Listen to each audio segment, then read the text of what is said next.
I'm Matt Bigler. I'm Operations Manager for Compost USA of Sumter County. Here's some of our windrows. This was just made last week. It's a combination between horse bedding, wood waste, and biosolids.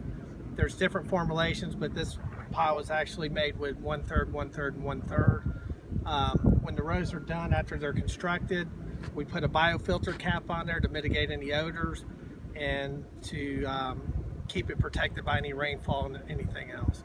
So this process usually goes for about 45 days. We get temperatures at 140 degrees within a few days. We maintain those temperatures for several weeks, even in our finished material. So just before we put the biofilter cap on it, we do apply actinomyces. It's a thermophilic bacteria. We apply on the pile before we put the biofilter cap.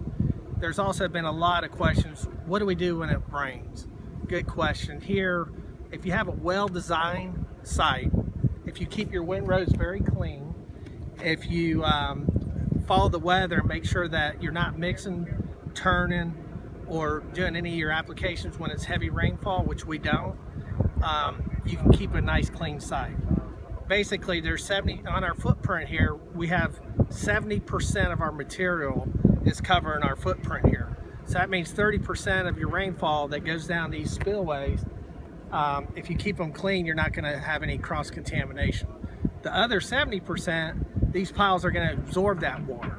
So besides the water that comes down these alleyways and whatever falls in our retention ponds, that's the only water you're going to get. Now, we've done testing, and the testing's clean. You know, we have to do drinking water standards testing, and we hadn't had no problems here.